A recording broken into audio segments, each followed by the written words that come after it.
కృపను నాకు మీరు అనుగ్రహం చేయండి. మాతో మీరు మాట్లాడండి. మా హృదయాంతరాలలో కూరుకుపోయిన పాపం చెత్తను మీ వాక్కు ద్వారా తీసి కడిగి పవిత్రపరిచి పరిశుద్ధపరిచి మీ శరీర రక్తములను భూమికి బాణం చేయడానికి కావలసిన యోగ్యతను మాకు అనుగ్రహం చేయాలి. వీడే మన పొందుకుని దాసులను పరిశుద్ధపరిచి పవిత్రపరిచి అయాది కార్యప్రమాస్తులను ప్రభావం పరిగణించి నన్ను శుద్ధపరిచి ఆత్మకు కావలసిన అయాతను ప్రభావ నీ కృప దేవని ఆదరణ, నీ శక్తి, నీ బలము, నీ అభిషేకము నాకు కుమరింప చేయము. పరిశుద్ధ జనాంగములకు కావలసిన నీ యొక్క వర్తమానము ఇచ్చే యోగ్యత నీ దాసునికి మీరు అనుగ్రహించండి. మీరే మాట్లాడండి. నామములు మైనదించండి. యేసయ్య పరిశుద్ధ శ్రేష్ఠ నామములు చిన్న ప్రార్థన అడిగి వేడుకుంటున్నాను ప్రభు తండ్రి. ఆమేన్. హల్లెలూయా. దేవునికి స్తోత్రం.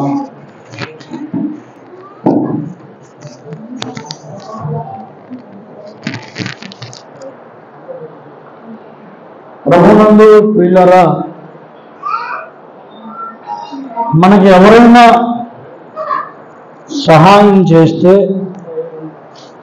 చదువుతున్నటువంటి మనము లేదా చదువు లేని వారైనా ఎవరైనా మనకి సహాయం చేస్తే వాళ్ళకి ఏం చెప్తాము? థ్యాంక్ యూ అని అంటాం. థ్యాంక్ యూ అండి, చిన్న సాయం చేయండి, థ్యాంక్స్ అండి. స్టాండ్ ఎత్తు అంటే బైక్ స్టాండ్ ఎత్తండి, థ్యాంక్స్ వద్దు. ఏమండి, ఏ చిన్న సహాయం చేసినా వాళ్ళకి మనం చెప్పేదాన్ని థ్యాంక్ యూ లేదా థ్యాంక్స్, ధన్యవాదాలు.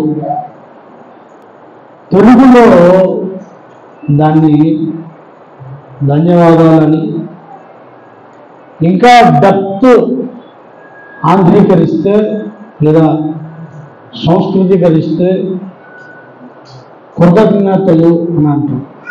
కృతజ్ఞతలు, నేను కృతజ్ఞుడను. సహాయం పొందిన ప్రతివాడు సహాయం చేసిన వాడికి కృతజ్ఞుడు. సహాయం పొందినవాడు సహాయం చేసిన వాడికి సర్వదా కృతజ్ఞుడు. సర్వదా కృతజ్ఞుడు. ఎక్సెప్షన్ కదంటే కాదు. థ్యాంక్స్ అనే పదము ఎంత గొప్పదంటే, నువ్వు థ్యాంక్స్ చెప్పావంటే సర్వదా నీ జీవితాంతం నువ్వు కృతజ్ఞత కలిగి ఉండాలి. ఆ మేలును బట్టి. లేదు అంటే చాలా సంతోషపడదు. థ్యాంక్ యూ చెప్పాము అంటే చాలా కృతజ్ఞుడు అయి ఉండాలి. అంత గొప్ప పదం థ్యాంక్స్. అందుకే సహాయం చేసేవాడు, సహాయం పొందినవాడు ఇద్దరు కూడా ధన్యుడే. సహాయం చేసిన వాడు ధన్యుడు, ఎందుకంటే వాడు దేవుని లేఖనాన్ని నెరవేర్చు. సహాయం పొందినవాడు ధన్యుడే, దేవుని లేఖనానికి నెరవేర్చిన వాడికి సర్వదా కృతజ్ఞుడై ఉంటాడు. దేవుని స్తోత్రం కలిగినగా. కానీ ఎటుపోయి చిక్కు ఎక్కడ వచ్చిందంటే, సహాయం పొందుకున్నవాడు తాను పొందుకున్న సహాయము ఆ పరిస్థితిలోనే చాలా పెద్దగా కనబడుతుంది, కానీ తదుపరికి అది హీనమైపోతుంది. అది హీనమైపోతుంది. మరోసారి చెప్తాను, సహాయం పొందుకున్నవాడు ఆ క్షణానికి అది పెద్ద సహాయముగా భావించి హృదయంలో గొప్ప ఏమండి కృతజ్ఞత భావం కలిగి ఉంటాడు. కాలక్రమేణా ఆ కృతజ్ఞత భావం అనేది సన్నగిల్లిపోతూ ఉంటుంది. ఇది దేవునికి నచ్చని పని. కృతజ్ఞత కలిగి ఉండడము అంటే నువ్వు ఫస్ట్ రోజు సహాయం పొందుకుని ఏ మనస్సునైతే కలిగి ఉన్నావో నీవు నీ దేహాన్ని ఇక్కడ వదిలి వెళ్ళినంత వరకు అదే హృదయాన్ని నువ్వు సర్వదా కలిగి ఉండడమే అసలు సిసలైన కృతజ్ఞత. దేవుని స్తోత్రం కలుగునుగాక. మనుషులకు అది చాలా కరువు, కృతజ్ఞత ఉండదు. అవునండి, సహాయం పొందుకున్నంత వరకు ఒక రకంగా ఉంటారు, సహాయం పొందిన తర్వాత ఆ కృతజ్ఞత అనేది ఉండదు. సరికదా సహాయం చేసిన మీద ఒక రకమైన దుష్ప్రచారం, ఒక రకమైన దురభిప్రాయం కలిగి ఉంటుంది. మన యొక్క బలహీనతను కప్పుకోవడానికి, మన యొక్క అవలక్షణాన్ని కప్పుకోవడానికి, నేను కృతజ్ఞత లేనివాడను అన్న విషయం అవతలి వాళ్ళకి తెలిసిపోతుందేమోనని దాన్ని కప్పేసి ఏమంటే అవతల వాడే ఊరకనే చేశాడా, అలాగే చేశాడా, ఎలాగ చేశాడా అని నిందలు వేస్తూ ఉంటూ ఉన్నాడు.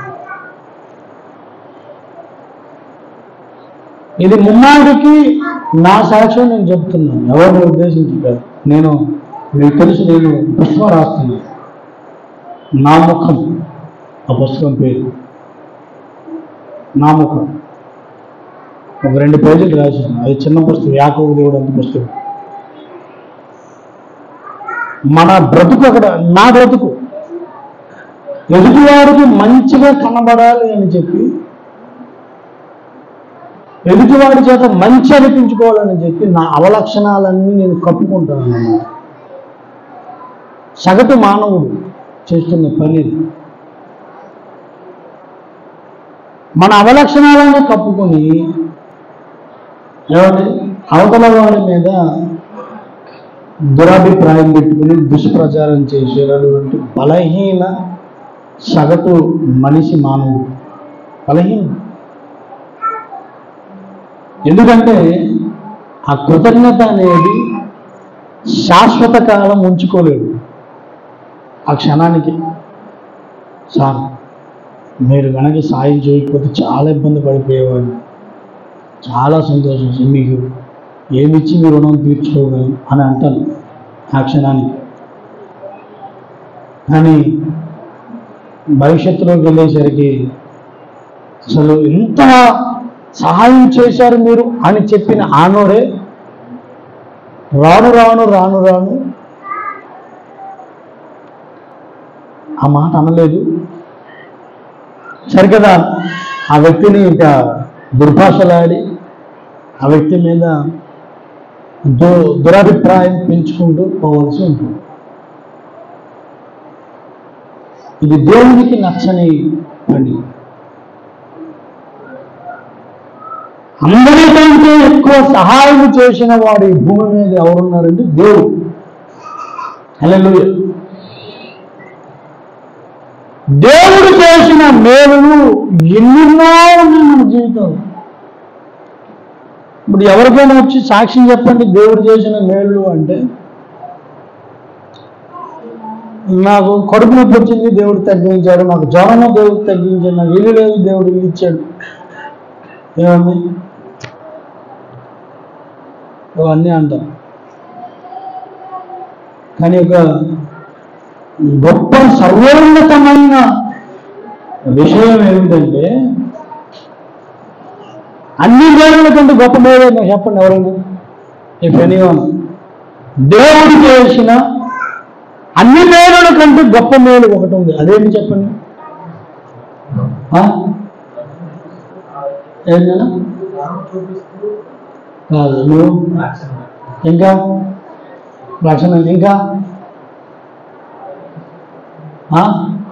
కోడికి మేకలకి ఎద్దులకి రక్షణ ఉన్నదా?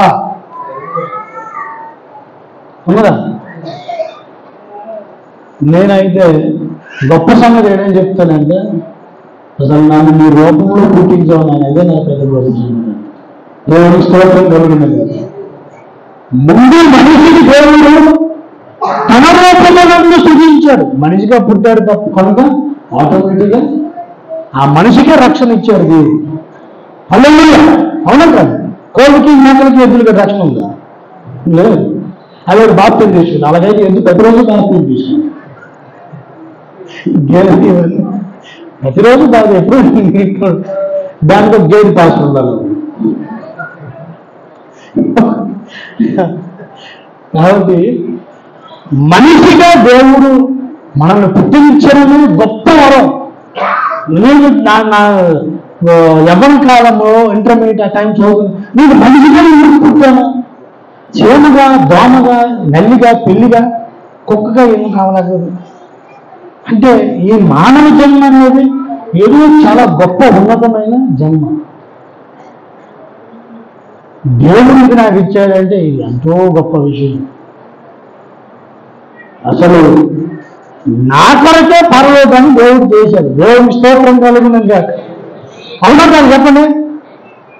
పరలోకం ఎవరి కొరకు? మానవ జాతి కొరకు. దేవుడికి స్తోత్రం. ఏమని?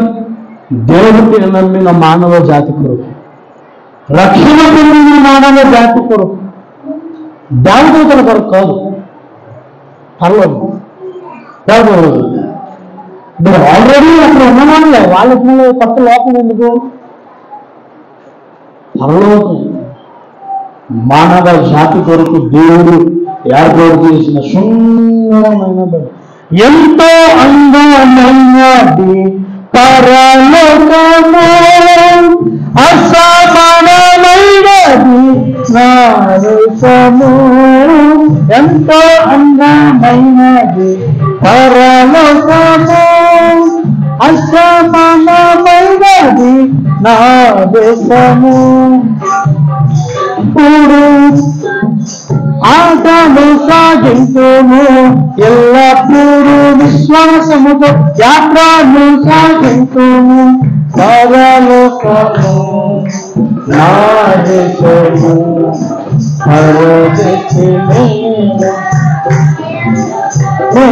నేను యాత్రికుడను పరలోకము, యాత్రికుడను.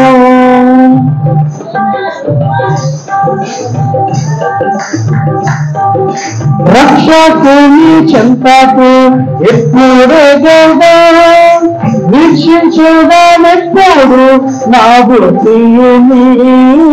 రక్షకుని చెంతకు ఎప్పుడే వీక్షించదనెప్పుడు నా బుద్ధిని.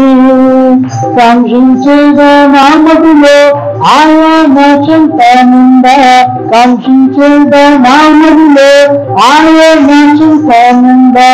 పరలోకము నా దేశము పరమగతినిలా మాయలోకనిగా నేను యాత్రికుడను. పరగతినిలా మాయలోకనిగా నేను యాత్రికుడను.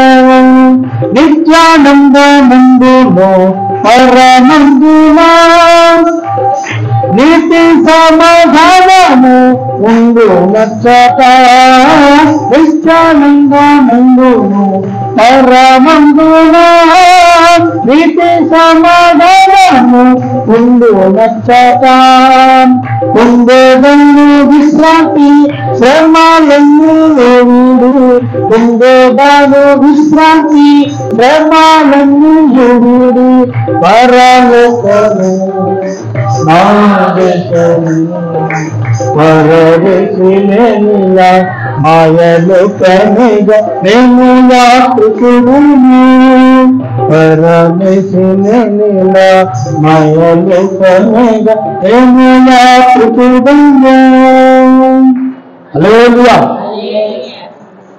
ఈ పాట ఎవరు పాడుకోగలరు? మనుషులే పాడుకోగలరు కదా. నా దేశము మనుషులే. కనుక నేనైతే నువ్వు చేసిన మొట్టమొదటి మేలు ఏంటంటే నన్ను మనిషిగా ఈ భూమి మీద పుట్టేసి. తరువాత గొప్ప మేలు ఏంటంటే నాకు రక్షణ కూడా, నీవు దేవుడును అన్న సంగతి నాకు బయలుపరచు. హల్లెలూయా. తర్వాత గొప్ప సంగతి, పరిశుద్ధుల సహవాసములో ఏమండి నన్ను క్రమము తప్పకుండా పాల్గొనేటప్పుడు చేయడం. దేవునికి స్తోత్రం కలుగుతుంది.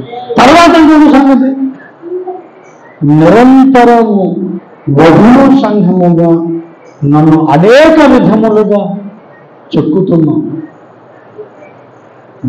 ఈ కార్యము జరగడానికి ఏవేవి అవసరాలు భూమి మీద అన్నిటినీ నాకు అనుగ్రహిస్తున్నాను. దేవునికి స్తోత్రం. అవి ఆహారం కావచ్చు, భార్య కావచ్చు, ఉద్యోగం కావచ్చు, పని కావచ్చు, వ్యాపారం కావచ్చు, ఇల్లు కావచ్చు, ఏదైనా సరే అవన్నీ ఎందుకు దేవుడిస్తున్నాడంటే పరిశుద్ధుల సహవాసంలో ఉన్న నీవు, వధువు సంఘములో ఉన్న నీవు, క్రీస్తుకు సాటి అయిన సహాయకురాలుగా నువ్వు మారడానికి దేవుడు అనుగ్రహిస్తున్న అనుకూలతలు ఇప్పుడు భూమి మీద నువ్వు పొందుకుంటున్నావు. దేవునికి స్తోత్రం. ఇన్ని దేవుడి విషయం. దేవుడి వల్ల ఎంతమంది కృతజ్ఞత కలిగి ఉన్నావు? మనిషిగా పుట్టించినందుకు నువ్వు ఎంత కృతజ్ఞత కలిగి ఉన్నావు? ఏమండి, అసలు రక్షణ పొందినప్పుడు నీ హృదయంలో అనిర్వచనీయమైన ఒక ఆనందం, ఒక సంతోషం ఉప్పొంగుతుంది. నా పర్సనల్ ఎక్స్పీరియన్స్. ఆనకుండా స్థితి పొందుతుంది. దేవా దేవా దేవా దేవా. అది నీ జీవితంలో నువ్వు అనుభవించావా? ఈరోజు అన్ని విలువలు తగ్గిపోతున్నట్లుగానే కనబడు. ఎందుకంటే అంచె దినములలో అపాయకరమైన సంగతులు. ఎవరి జనులు ఎవరి తిమోతికి రాసిన పత్రిక చూడండి. అపోస్తలుడైన పౌలు తన శిష్యుడైన తిమోతికి రాసినటువంటి 2వ పత్రిక 3వ అధ్యాయం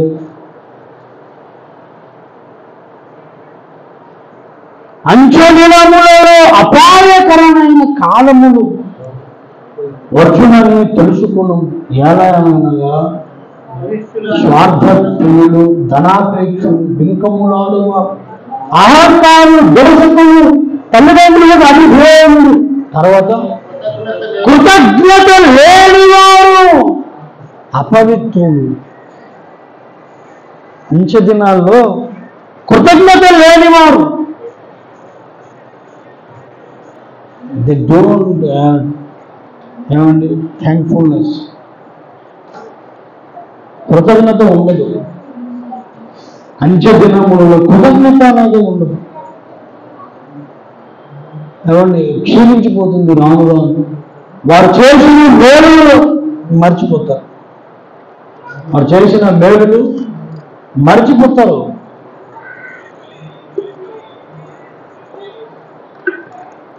ఏ మేలులైతే దేవుడు చేశాడో, ఏ మేలులైతే సహోదరుడు చేశాడు, ఆ మేలు మరిచిపోతూ ఉండడం అనేది అంచె దినములలో అపాయకరమైన కాలములలో ఒక సూచన. కృతజ్ఞత ఉండదు.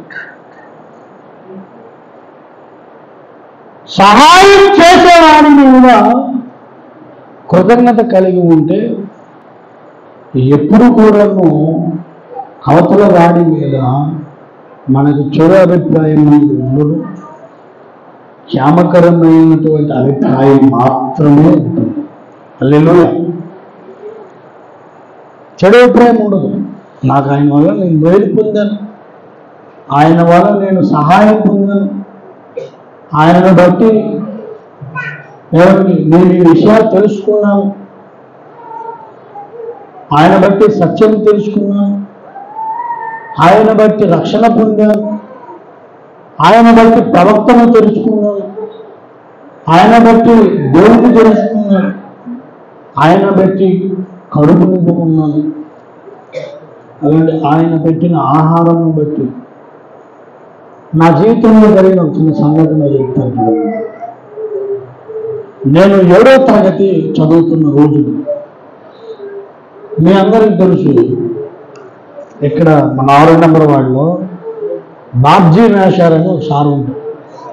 బాబ్జీ మేషార్ ముస్లిం మతం, ఇక్కడ మన భగాతి వీధిలో ఉండేవాడు. ఇప్పుడు అతను పాతపట్నంలో ఉన్నాడు. ఆయన అప్పుడు డిఎస్సి ఎగ్జామ్ రాయడానికి దుప్పల వలస వచ్చాడు. దుప్పల వలస చదువుకున్న మా రవి అలాగే కొంతమంది తెలిసిన వాళ్ళు ఉంటారు. ఆ చుట్టుపక్కల అప్పుడు ఎక్కడ ఒక దుకాణం ఉండేది కదా. ఒక పెన్, ఒక రీఫులు కొనాలంటే ఒక ఊరు వెళ్ళాలి, తోటపాలెం అనే ఊరు వెళ్ళాలి. అక్కడ నుంచి 2.5 కిలోమీటర్లు 3 కిలోమీటర్లు దూరం. ఒక బిస్కెట్ దొరకదు. ఒక ఆవిడ, ముసలి ఆవిడ బుట్ట పట్టుకుని కచోడీలు, చేగోడీలు, బిస్కెట్లు బుట్టలో తెచ్చి స్కూల్ దగ్గర అమ్మేది. ఆవిడ 10 గంటల టైంకి వచ్చేది. అందరు డబ్బులు ఉంటే వీళ్ళు కొనుక్కుండేవాళ్ళు, లేకపోతే లేదు. హాస్టల్లో పెట్టే తిండే మాకు ఆధారం. అక్కడికి వెళ్ళాలంటే 2.5 కిలోమీటర్ కొండ దిగి వెళ్ళాలి. వీళ్ళందరూ పరీక్ష రాయడానికి వచ్చారు. పాపము అతనికి ఫుడ్ లేదు, ఆకలి వేస్తుంది. ఇవన్నీ నాకు ఆ వయసులో ఎడుతురు వస్తే చూశాను. అరే తెలిసిన మొఖం ఏమండి. అప్పుడు మా గిరి మేషారు అలాగే వీళ్ళు ఒకప్పుడు వాళ్ళ దగ్గర ట్యూషన్ చదువుకున్నాం. ఆ కృతజ్ఞత చూసి సార్ నమస్కారం సార్, బాగున్నారా సార్ అంటే ఆయన నాకు పోల్చలేదు. బాబు ఎవరు అంటే, సార్ నేను పలానా వీధి సార్, వాళ్ళు ఎక్కడే చదువుతున్నాను. అప్పుడే మాకు టిఫిన్ పడుతున్నారు, ఇడ్లీ ఒక గుడ్డు మాల్టోగా ఇచ్చేవాడు. నేను అలా తీసుకెళ్ళి ఆయన చేసేసాను. ఇప్పుడు నేను చిన్నవాడు, నాకు ఆకలి. అది మన తల్లిదండ్రులు నేర్పిన సంస్కారం. వస్తే ఇది తీసుకురండి అని చెప్పి అతనికి ఇచ్చేసాను. అతను చూశాడు, చాలా ఆకలితో ఉన్నాడు. చకచక తినేసి ఎగ్జామ్కి వెళ్ళిపోయాడు. నాకు ఒకసారి వస్తే మరి ఎవరు అక్కడ మళ్ళీ తర్వాత చూసుకోవచ్చని, మళ్ళీ నాకు ఎలాగో మధ్యాహ్నం భోజనం దొరుకుతుంది కదా అని అతనికి ఇచ్చేసాను. నాకు ఒక చిన్న ఏంటంటే, ఆయన దగ్గర ఆయన మాకు చెప్పలేదు, బట్ ట్యూషన్లో ఆయన చూశాను, ఆయన కూడా టీచరు అనే అభిప్రాయం ఉంది. నేను అలా చేశాను. ఇంత మేలు మంచి అవన్నీ అప్పుడు ఆలోచన లేదు, వచ్చేసా వెళ్ళిపోయాం అంతే. తర్వాత అక్కడికి 12 గంటలు అయినప్పుడు అన్నాజీరావు సార్ అని ఒక క్రాఫ్ట్ టీచర్ ఉండేవాడు. అతను మాకు పిలిచాడు, ఒరే 7th క్లాస్ ఏ సెక్షన్ ఒకసారి అందరు రండి అని చెప్పి. మా అందరికి మళ్ళీ మిగిలిపోయిన ఇడ్లీలు ఉంటే ఒక 2-3 వేసి ఇచ్చారు. మేలెప్పుడు ఉండిపోదు, అది రివర్స్ వస్తుంది. బట్ నేను ఎక్స్పెక్ట్ చేయలేదు ఇలాగే పిలుస్తారని చెప్పి తినేసాను. అయిపోయింది. నా కడుపు నిండిపోయింది, ఆయన కడుపు నిండిపోయింది. ఆయన ఎగ్జామ్ రాస్తున్నాడు ఆల్రెడీ. ఆయనకి అదృష్టవశాత్తు భగవంతుని దయ వల్ల ఉద్యోగం వచ్చింది. హిందీ టీచర్గా ఆయనకి జాబ్ వచ్చింది. తెలుగు ఎప్పటికీ ఆయన నా ఎడలో గొప్ప కృతజ్ఞత కలిగి ఉంటాడు. నన్ను చూసిన వెంటనే నేను అప్పుడు చిన్నప్పుడు నా ముఖమే, చిన్నప్పుడు ఆ ఏ ఫీలింగ్స్తో నేను ఆయన టిఫిన్ పెట్టానో అదే కనబడుతుంది ఆయనకి. ఆయన అంటాడు, రామకృష్ణ నువ్వు నా జీవితంలో గొప్ప కార్యం చేసావు, గొప్ప మేలు చేసావు. నువ్వు నా జీవితంలో గొప్ప మేలు చేసావు. ఆ రోజు నువ్వు నాకు ఆకలి కడుపు నింపకపోతే, ఆకలితో నేను ఎగ్జామ్ రాసేది, ఆకలితో పరీక్ష రాస్తే అవుతుంది, మెమరీ కాస్త ఎగిరిపోద్ది, శక్తి ఉండదు. నేను చాలా ఇబ్బంది పడేవాడిని. అప్పటికే ఆయన తర్వాత ఉద్యోగం వచ్చిన తర్వాత వాళ్ళ ఇంటికి తీసుకెళ్ళి నాకు పెద్ద ఆకేసి ఎన్నో పంచలక్ష ప్రమాణాలుగా అన్ని పెట్టించాడు. నేను భయపడి తెల్లే, చిన్నోళ్ళు మనం అప్పుడు. ఇప్పుడు ఆయనకు ఉద్యోగం వచ్చి 20 సంవత్సరాలు అయిపోయింది. ఇప్పటికీ కూడా నన్ను చూసిన వెంటనే అదే ఫీలింగ్. వాళ్ళ నాన్నగారు కూడా, వాళ్ళ నాన్నగారు, నువ్వు నా కొడుకు ఉద్యోగానికి నువ్వు కారకుడు అయ్యావు, భగవంతుడు నీకు ఉద్యోగం ఇచ్చాడని అంటున్నాడు. ఏదో ఒక రకంగా ఎందుకు ఇవి చెబుతున్నానంటే, కృతజ్ఞత కలిగి ఉండడం అనేది నీకు విద్య నేర్పిన గురువు ఎడల కానీ, నీకు పెంచి పోషించిన తల్లిదండ్రులు కానీ, నీకు పనిచ్చిన నీ యజమాని మీద కానీ, ఏమండి పిల్లనిచ్చిన అత్తమామల మీద కానీ. కొంతమందికి అత్తమామలంటే చాలా చిన్న చూపు. నీకు తెలియదు ఏంటంటే, అసలు నీకు ఒక తోడుని పుట్టించి పెంచి నీ కుటుంబాన్ని కూడా చూసుకునేటటువంటి ఒక యోగ్యురాలను నీకు దానం చేశారు అత్తమామలు. దేవుని స్తోత్రం కలుగుతుంది కాదు. అత్తమామ అంటే ఒక చిన్న చూపు, దాని మీద కౌంటర్లు, కేకతేలుగా మాటలు, చాలా తప్పు. ఏమండి కృతజ్ఞత కలిగి ఉన్నాడు. అమ్మ ఈరోజు నా కుటుంబాన్ని చూసుకోవడానికి నువ్వు చూసుకోగలవా? పని చేసుకోవడానికి నువ్వు వెళ్ళిపోతావు, నీ ఉద్యోగానికి నువ్వు వెళ్ళిపోతావు, తర్వాత ఇంటికాడ ఆ చాకిరానంతా చేయవలసింది ఆ మహాతల్లి. మరి అలాంటి యోగ్యురాలను నీ కొరకు తయారు చేసినటువంటి అత్తమామల ఎడల నువ్వెంత కృతజ్ఞత కలిగి ఉండాలి? సేమ్ రివర్స్, కోడలు కూడా నీకు సర్వమును పోషించి, ఏమండి నీకంటూ ఒక గుర్తింపు ఇచ్చినటువంటి భర్త తాలూకు తల్లిదండ్రులను నీవెంతో గౌరవంగా చూసుకోవాలి. నీవెంతో కృతజ్ఞత కలిగి ఉండాలి. నీ భర్త ఎడల, భర్త ఎడల కృతజ్ఞత ఉండదు, భార్య ఎడల కృతజ్ఞత ఉండదు. మళ్ళీ వీళ్ళిద్దరు కలిసి దేవునికి కృతజ్ఞత చెల్లిస్తారట. ఇది ఎలాగా? అసాధ్యం, అసాధ్యం. చదివిన మూలవాక్యం ఏంటి చెప్పండి. ఏమండి మనమందరము రెండే ఉత్సాహించి పాడేదము, ఏమని రక్షణ శృంగము మన యేసే. 95:1 రెండి ఉత్సాహించి పాడేదము. అవునండి తీసిన తర్వాత ఏమండి ఆ 95వ కీర్తన ఆ పాట.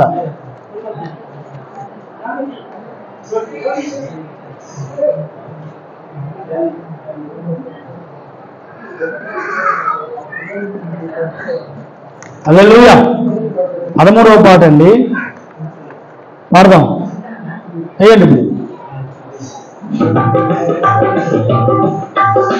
రండి ఉత్సాహించి పాడుదము, రక్షణ దుర్గము మన ప్రభువే. రండి ఉత్సాహించి పాడుదము, రక్షణ దుర్గము మన ప్రభువే. రండి కృతజ్ఞత స్తోత్రముతో రారగుదము, సప్రభునామము కీర్తను సంతోషగానము చేయుదము. సప్రభునామము కీర్తను సంతోషగానము చేయుదము. రెండు సారించి పాడుదము, రక్షణ దుర్గము మన ప్రభువే. నేను ఇదే పోరాటం మీకు ఎలా తెలుసు? అక్కడ తీశారు, రెడీ ఉన్నాయా? దేవుని స్తోత్రం. ఓ తబలా మ్యూజిక్. దేవుని స్తోత్రం. సంతోషం. మీకు నేను కృతజ్ఞుడు. హల్లెలూయా. ప్రియులారా, ఈ పాట 90వ కీర్తన. ఆ పాట దాంట్లో ఏమన్నాడు? కృతజ్ఞతాస్తుతులతో ఆయన సన్నిధికి వచ్చేదము.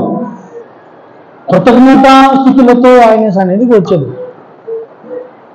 నీ ప్రక్కనున్న నీ సహోదరుడు, నీకు పెంచి పోషించిన తల్లిదండ్రులు, నీకు గుర్తింపిచ్చి నిన్ను ఎవరిని మహారాణిగా చూసుకుంటున్న భర్త, నీ కొరకు సర్వము వదిలి వచ్చిన నీ భార్య, వీరి ఎడలో నీ కృతజ్ఞత లేనప్పుడు కనబడుతున్నటువంటి వారు, కనబడని దేవుని మీద నీకు ఏ కృతజ్ఞత ఉంటుంది? నువ్వు ఇంకా ఏ రకంగా దేవుని సన్నిధికి వస్తూ ఉంటావు? మేలు చేయు వాడిని ఇప్పుడు కూడా మర్చిపోవడానికి వీలు లేదు.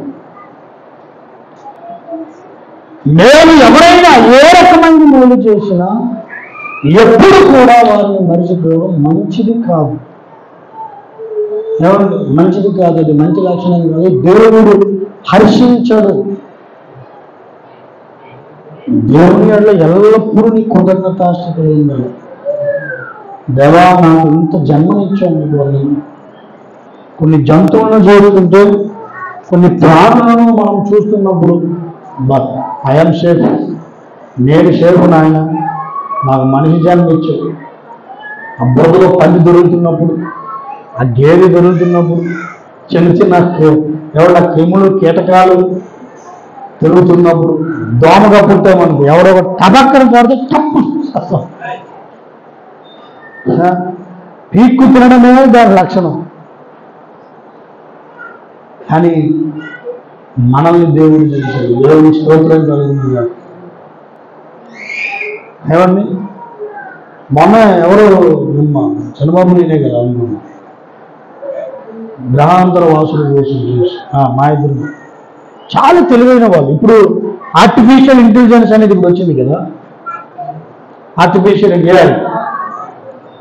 Artificial intelligence. ఇప్పుడు ఇన్ ఫ్యూచర్ ఒక చిప్ వస్తుందంట. అది నువ్వు నీ ఆలోచనది గ్రాప్ చేసి దాని ప్రకారం నువ్వు నడుచుకోవాల్సి వస్తుంది.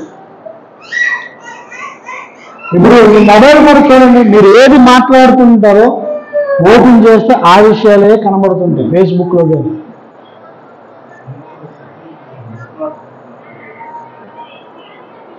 నేను స్టార్టింగ్ ఆశ్చర్యం, ఏంటిది నేను ఇప్పుడే మాట్లాడాను అదే నాకు కనబడుతుంది ఇక్కడ అంటే.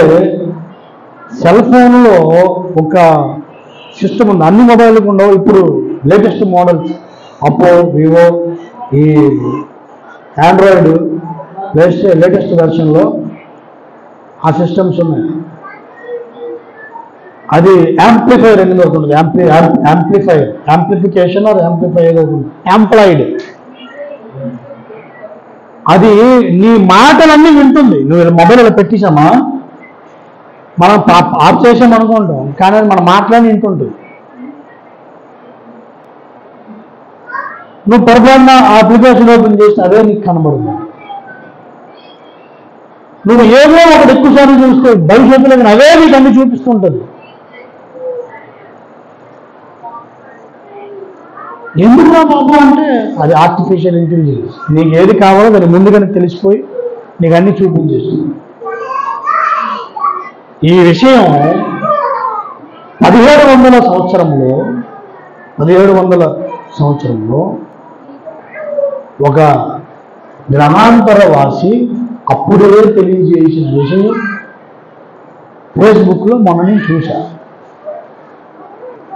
ఆయనకి ట్రీట్మెంట్ చేయడానికి మన మనిషి జాతి అంతా స్ట్రక్చర్ మీద కూర్చోబెట్టి ఆయన చెప్పారు, ఈ టెక్నాలజీ కంటే ఉన్నతమైన టెక్నాలజీ చూస్తారు. ఏది కావాలో గ్రాంతరవాసులు అంటేనే బుద్ధిజీవులు, వాళ్ళ పేర్లే బుద్ధిజీవులు.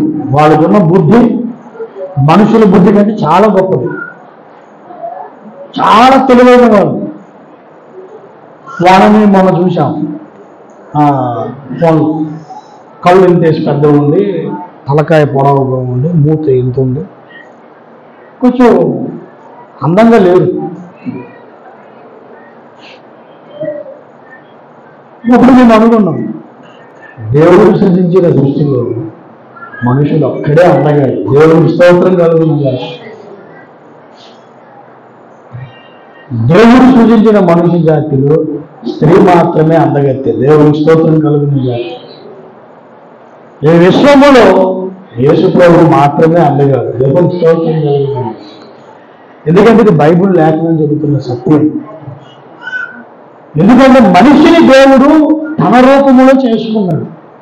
గ్రహాంతర వాసులు దేవుని రూపం కాదు, వాళ్ళు కలగబడును కాదు, కలుగుద్దురమని కలిగారు. కానీ మనిషిని మాత్రమే, వీడికి 2 కళ్ళు చక్కగా గోలికాయల్లాగా ఉండాలి, దాని మధ్యలో ఒక చక్కనైన ముక్కు ఉండాలి, దాని క్రింద చక్కగా అందమైన పెదవులతో కూడిన నోరు ఉండాలి, మగాడికైతే ముక్కుకి పెదవుడికి మధ్య మీసం ఉండాలి, ఏమండి చక్కనైన చెవులు ఉండాలి. ఎంత అందంగా డిజైన్ చేశాడో ఆర్కిటెక్చర్, మానవుని ఆర్కిటెక్చర్. విశ్వకర్మ అయినటువంటి విశ్వబ్రహ్మ దేవుని స్తోత్రం కలిగిన మనిషిని చాలా అద్భుతంగా డిజైన్ చేశాడు. నువ్వు అర్థంలో పెడుతున్నప్పుడల్లా దేవుడిని నువ్వు కృతజ్ఞత అంటే, నాయన నేను ఎంత అందగాను, నేను ఎంత అని అనుకోకు. నేను అందంగా చేసిన దేవుడిని సృజించు కృతజ్ఞత స్థుతి చెల్లించాలి. నేను అందంగా సృజించిన దేవునికి కృతజ్ఞతలు చెల్లించాలి.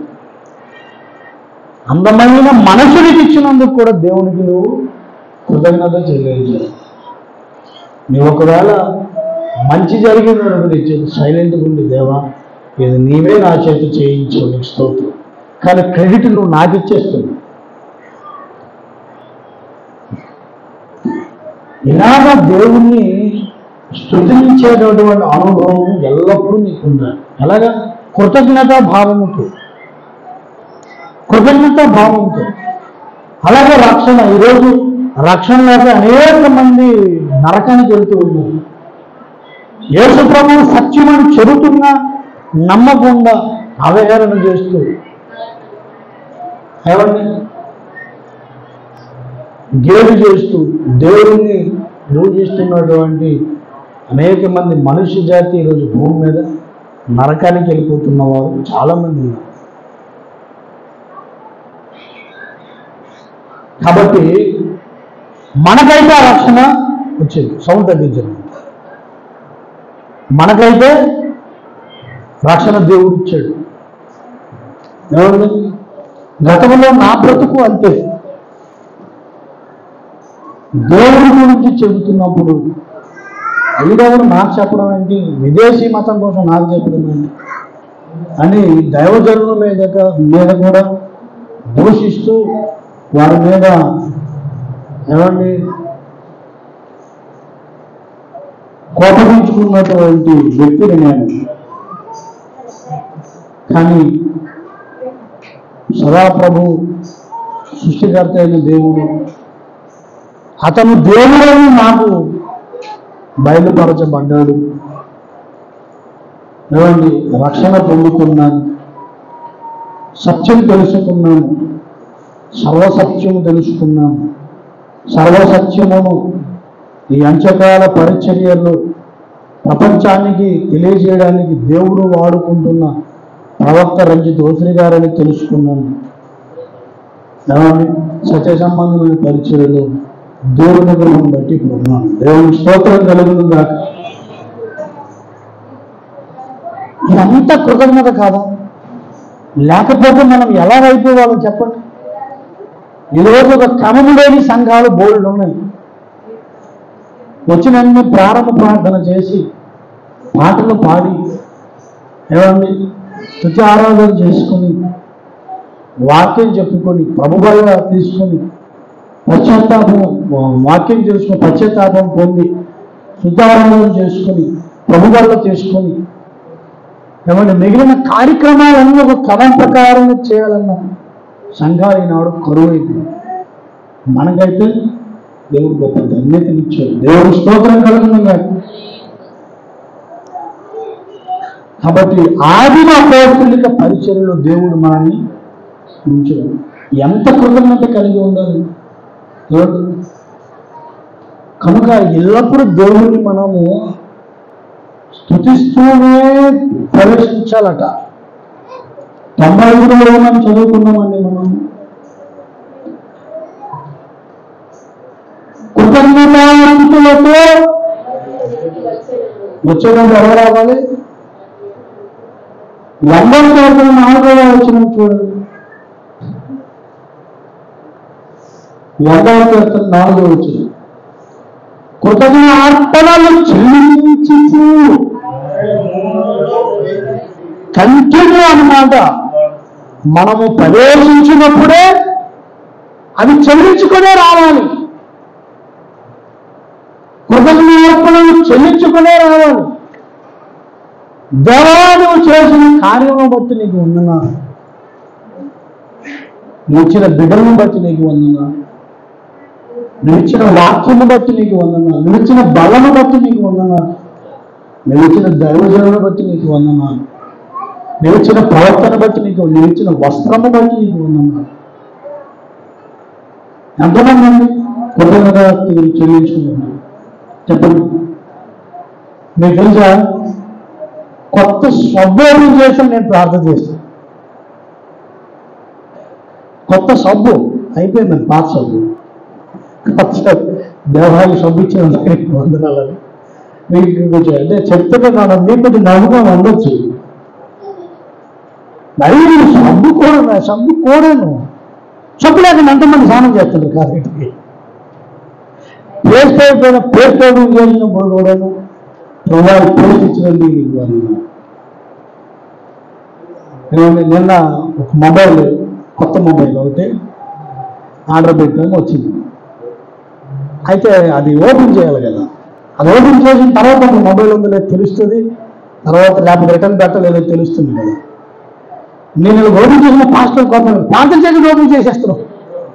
అమ్మ నేను మొబైల్ ఓపెన్ చేయట్లేదు, పార్సల్ ఓపెన్ చేస్తున్నాను. అది బాగుంటుందో చెక్ చేసిన తర్వాత ప్రార్థన చేద్దాం. అంటే ఏ చిన్న విషయమైనా దేవుని కృతజ్ఞత అనేది చెల్లించాలి. దేవునికి స్తోత్రం కలుగుతుంది కాదు. హల్లెలూయ. ఎంతమంది మనం చేస్తున్నారు? దేవుడు చూస్తున్నాడు. అన్నపానముల విషయంలో మీరు కృతజ్ఞతాస్తుతులు చెల్లించాలి అన్నాడు. మనం కేవలం అన్నం తిన్నప్పుడే మన పానము అన్నపానములు అన్నాడు కదా, అన్నాడా లేదా? మీరు అన్నము తిన్నప్పుడే కృతజ్ఞతాస్తుతులు చెల్లించదు అన్నాడా? అన్నపానములు ప్రతి చిన్న విషయములో కూడా దేవుని కృతజ్ఞత చెల్లించాలి. ఎప్పుడు అలవాటు అవ్వదు తెలుసా? ప్రతి చిన్న విషయములో నీ సహోదరుడి పైన నీకు కృతజ్ఞత భావం ఉన్నప్పుడు కనబడిన దేవుడి మీద కూడా నీకు కృతజ్ఞత భావం ఉంటుంది. దేవుని స్తోత్రం కలుగుతుంది. హల్లెలూయ. అర్థమవుతుంది? నీకు సహాయం ఏ చిన్నది ఎవరు చేసినా వారి ఎడల హృదయపూర్వకమైన కృతజ్ఞత భావము నీకు నిండుగా ఉన్నప్పుడు ప్రతి చిన్న విషయంలో కూడా దేవుని నువ్వు స్తుతించక మానలేవు. హల్లెలూయా. ప్రతి చిన్న విషయంలో నీ సహోదరుడి పైన నీ కృతజ్ఞత భావం ఉంటే నీ సహోదరుడు నువ్వు ప్రేమించకుండా ఉండలేవు. నీ సహోదరుడి కనుక నువ్వు ప్రేమిస్తే దేవుడిని కూడా నువ్వు ప్రేమిస్తూ ఉంటావు. దేవుడికి స్తోత్రం కలుగునుగా. అది నా సంగతి. దయచేసి చూడండి, యోహాను పత్రిక ఇంతకు ముందు నేను చూపిన మాటే మరొకసారి చూపించి ముందుకు వెళ్తాను.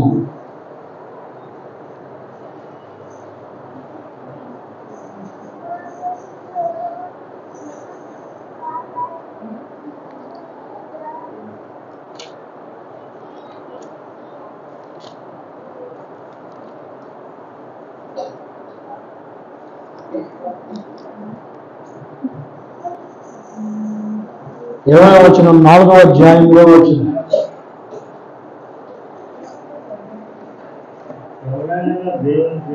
ఎవరైనా నేను దేవుని ప్రేమించుతున్నానని చెప్పి తన సహోదరుని ద్వేషించిన ఎడల అతడు అబద్ధికుడు, తాను చూసిన తన సహోదరుని ప్రేమింపని వాడు, తాను చూడని దేవుణ్ణి ప్రేమింపలేడు.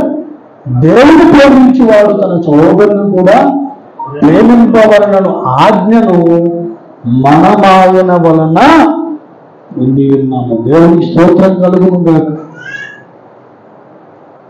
కనబడుతున్నటువంటి సహోదరుడి పైన కృతజ్ఞత మనం చూపించలేకపోతే దేవుని మీద చూపిస్తాం.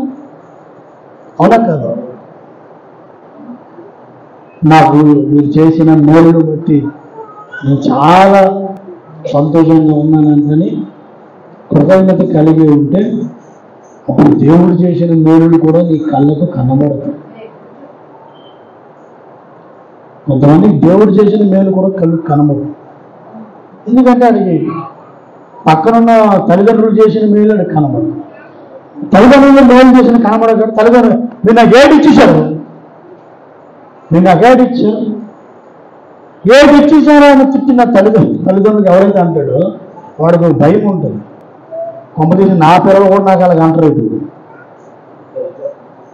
మనం మన పిల్లలకి ఇవ్వాల్సింది అసలు చేసిన ఆస్తి ఏంటో తెలుసా? ఆరోగ్యకరమైన శరీరము, ఆరోగ్యకరమైన మనస్సాక్షి. దేవుని స్తోత్రం. ఈ రెండు వాడు వెళ్ళి నువ్వు వెళ్ళిపోయినా భూమి మీద వాడు అద్భుతంగా బ్రతకగలుగుతాడు. ఈ రెండు లేకుండా నువ్వు ఎంత ఆస్తిపాస్తులు ఇచ్చినా విలువలు లేని మనిషికి ఎంత స్టేట్ లాభం? అన్ని అమ్ముకుతండి. సమాజానికి ఒక చెడపుడు మన తల్లిదండ్రుల మీద కృతజ్ఞత కలిగి ఉంటే ఏది ఇచ్చినా ఇవ్వకపోయినా మా నాన్న నాకు ఆరోగ్యకరమైన శరీరం ఇచ్చాడు, మా అమ్మ నాకు మంచి సంస్కారం నేర్పింది, ఎదుటివారి పట్ల మేలు చేయాలనే భావన, వారు నీకు కీడు చేసినా, వారు నీకు తిట్టినా, వారు నీకు ఎన్ని అవమానాలు పరిచినా ఎదుటివాడికి మేలే చేయన సంస్కారం నా తల్లి నాకు నేర్పింది అన్న కృతజ్ఞతా భావంతో నువ్వు ఉన్నప్పుడు ఏమండి ఎప్పుడు కూడా దేవుడిని స్థుతించకుండా ఉండలేదు, దేవుని యొక్క కృతజ్ఞత లేకుండా ఉండదు. కొంతమంది అలా ఉండలేదు. యేసు ప్రభువు వారు ఉన్న టైంలోనే నాకు జరిగింది. దయచేసి చూడండి, లోకాసు వార్త మనం చూసినట్లయితే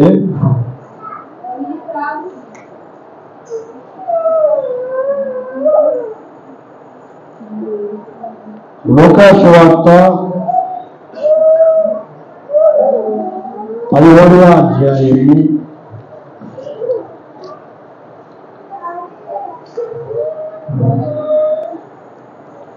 12 నుండి చదువు. 12 నుండి 18 వరకు. తండ్రి ఆస్తిలో నాకు వచ్చి భాగం ఉందని తండ్రిని అడుగుగా అప్పుడు వారికి లోకాసు వార్త 17వ అధ్యాయము ఆయన గ్రామంలోనికి వెళ్ళకుండా 10 మంది కుటుంబాలు ఆయన ఎదురుగా వచ్చి గోరులో నిలిచి యేసు ప్రభువా మమ్ము కరుణించమని కేకలు వేసి ఆయన వారిని చూసి మీరు వెళ్ళి మిమ్మును యాజకులకు కనపరుచుకోరని వారితో చెప్పాను. వారు వెళ్ళుతుండగా సిద్ధులైరి. వారిలో ఒకడు తనకు స్వస్థత కలుగుటను చూసి గొప్ప శబ్దంతో దేవుని మహిమపరుస్తూ తిరిగి వచ్చి ఆయనకు కృతజ్ఞత ఆయన పాదముల యొద్ద సాగిలపడెను. వాడు సమరయుడు. అందుకు యేసు 10 మంది శుద్ధులై ఆ 9 ఎక్కడ ఈ అన్యుడు తప్ప దేవుని మహిమ పరుచుటకు తిరిగి వచ్చిన వాడెవడు అగ్గుపడలేదా అని చెప్పి 10 మంది రోగులు ఉన్నారండి. అక్కడ 10 మంది రోగులు ఉన్నారు. 10 మంది కుష్టు రోగులు. యేసయ్య ఏమండి స్వస్థపరిచాడు అందరికీ. వాళ్ళు యేసయ్య వస్తున్నారని చెప్పి పరిగెత్తున యేసయ్య మనం స్వస్థపరచు అని పరువుమని వచ్చారు. 10 మంది స్వస్థపరచబడ్డారు. కానీ ఒక్కడ మాత్రమే కృతజ్ఞతాస్తుతులు చెల్లించడానికి వచ్చారు. అరే 10 మంది కూడా స్వస్థత పొందారు కదా, నువ్వు ఒక్కడే వచ్చున్నారా తమ్మంటూ రేరి అంటే కృతజ్ఞత భావం 10 మందిలో ఒక్కడికి మాత్రమే ఉంటుంది. మిగిలిన 9 మంది లేదు, వాళ్ళు బాగుపడ్డా వెళ్ళిపోయారు అంతే. అరే మేము ఎవరి వల్ల బాగుపడ్డా వచ్చిన ఏమని వచ్చారు, మమ్మల్ని బాగు చేసిన దేవుడు వచ్చాడు అని వచ్చారు అందరూ. కానీ బాగైపోయిన తర్వాత ఒక్కడు మాత్రమే వేసే దగ్గరికి వచ్చాడు, మిగిలిన 90 మంది వెళ్ళిపోయారు. వీళ్ళందరినీ బాగు చేశాడనే కదా ఆయన మాటలు పడ్డాడు, వీళ్ళందరినీ రక్షించడమే కదా ఆయన సిలువ వేయబడ్డాడు, వీళ్ళందరికీ దెయ్యాలు వదిలిపెట్టడమే కదా ఆయన దెయ్యాల రాజనే పేరు పొందాడు. వీళ్ళకి మేలు చేసి ఆయనేమో కీడను వహించాడు. మేలును పొందిన వారేమో ఒక్కడు మాత్రమే కృతజ్ఞతను తెలియజేశాడు. అంటే 10 మందిలో ఒక్కడే దేవుడి మీద కృతజ్ఞత భావం కలిగి ఉంటున్నాడు. ఆ కృతజ్ఞత కలిగి ఉన్న వాడికి దేవుడిచ్చిన గొప్ప ధన్యత చదువుంది, నీవు లేచిపోతూ నీ విశ్వాసము నిన్ను దేవుడికి స్తోత్రం కలుగునుగాక. హల్లెలూయా. నువ్వు లేచి నీ విశ్వాసం నిన్ను చూస్తున్నావు అంటే అవతల వారి నుండి ఏదైనా మేలు పొందుతామని వచ్చారు. మేలు పొందిన తర్వాత ఏమో అసలు పట్టించుకోకుండా వెళ్ళిపోయారు. ఇలాంటి వారు దేవుడిని ఏ విధంగా కృతజ్ఞతలు చెల్లించగలుగుతారు? ఏమండి, ఎప్పుడు కూడా నీవు ఏ రకమైన సహాయం చేసినా నీ సహోదరుడు నువ్వు ఎప్పుడు మర్చి. సహోదరుడు ఎవరు అంటే సహోదరమునందు జన్మించినవాడు, ఒకే కడుపులో పుట్టిన వాడిని సహోదరుడు. మనమందరము దేవుని కడుపులోనే పుట్టినవాడు. దేవుని స్తోత్రం కలుగుతుంది. కనుక భూమి ఏ వరుసలున్నా దేవుని దగ్గరికి వచ్చేసరికి మనం అందరము సహోదరుడు. అలాగే కనుక నీ సహోదరుడు ఏ రకమైన సహాయం చేసినా అది ఏదైనా కావచ్చు, నీకు పిల్లనివ్వచ్చు, నీ మామ కూడా నీ సహోదరుడు, నీకు పిల్లనివ్వచ్చు, నీకు పెళ్లి చేసుకోవచ్చు, నీకు రక్షణను నడిపించవచ్చు, నీకు సత్యము నడిపించవచ్చు, నీకు దేవుని మర్మాలు బోధించవచ్చు, ఏమండి నీ గాయాలు తన వాక్యం ద్వారా కట్టచ్చు, నీకు నివారణ చేయవచ్చు, నీ మనకు నిందలు అనుభవించవచ్చు. ఏదో ఒక రకమైన మేలు అవతల వాడు నీకు చేసే ఉంటాడు. ఆ మేలును మాత్రం ఎప్పుడు నువ్వు మర్చిపోయావు. నీకు నీ సహోదరుని పట్ల ఉన్న కృతజ్ఞత భావము అధికమైతే దేవుని పట్ల కూడా కృతజ్ఞత భావము అధికమవుతుంది. దేవుని స్తోత్రం కలుగుతుంది. లేకపోతే చాలా ప్రమాదం. నేను ఎందుకు ఇవన్నీ చెబుతున్నానంటే మీకు చాలా రోజులు బట్టి ఇలాంటి సందేశాలు దేవుడు మాట్లాడిస్తున్నాడు. వ్యక్తిత్వ నిర్మాణం అనేది మనలో బలహీనం అవ్వడానికి దేవుడు దేవుడు పర్యాటక సంఘంతో మాట్లాడుతున్న విషయం ఏంటంటే వ్యక్తిత్వ నిర్మాణం, పర్సనాలిటీ డెవలప్మెంట్. అప్పుడు గత వారం ఏం చెప్పాము? పరిశుద్ధాత్మ దేవుని కోసం చెప్పాం. అంతకుముందు యాకోబు తత్వం గురించి చెప్పాం. ఈరోజు సహోదరుని పట్ల కృతజ్ఞత. ఇవన్నీ ఏంటంటే వ్యక్తిత్వ నిర్మాణానికి, వ్యక్తిత్వ వికాసానికి దేవుడు మనకు అనుగ్రహిస్తున్నటువంటి మాటలు. ఎంత భక్తి ఉంటే ఎట్లా? అసలు భక్తి అంటేనే నీ వ్యక్తిత్వం సరిగ్గా ఉండడం. పైకి భక్తి గలవారమై ఉంటాం, పైకి ప్రార్థన చేసిన వారు వ్యక్తిత్వం సరిగ్గా ఉండదు. సహోదరుని పట్ల సహోదరునితోని నీ డీలింగ్ సరిగ్గా ఉండదు. బయటికి ప్రెసిడెంట్ అన్న హృదయంలో మాత్రం భయంకరమైనటువంటి అభిప్రాయం ఎదుటివాడికి అది ఉండడానికి వీలు లేదు. ఎందుకంటే మనము దేవుని వధువు సంఘముగా నిర్మాణం అవ్వబోతున్నాం. హల్లెలూయా. ఏ లోపము లేని ముడత మచ్చ కలంకము లేనిది సమధీకర రూపిణియగు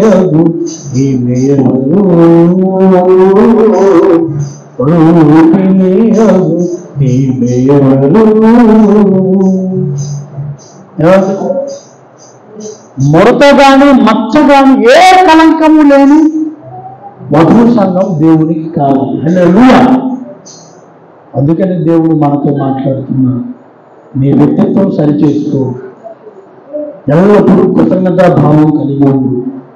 నీకు కనబడుతున్న నీ సహోదరుని మీద నీకు కృతజ్ఞతా భావం అధికమైనప్పుడు కనబడని దేవుని మీద కూడా కృతజ్ఞతా భావం అధికమవుతుంది. వస్తూనే కృతజ్ఞార్పణలు దేవునికి చెల్లిస్తూ నువ్వు ఆయన గుమ్మములో ప్రవేశించగలుగుతావు. రండి, దేవునికి మనం కృతజ్ఞతాస్తుతులు చెల్లిద్దాం. దేవుని కృపలో మనం అభివృద్ధి పొందుదాం.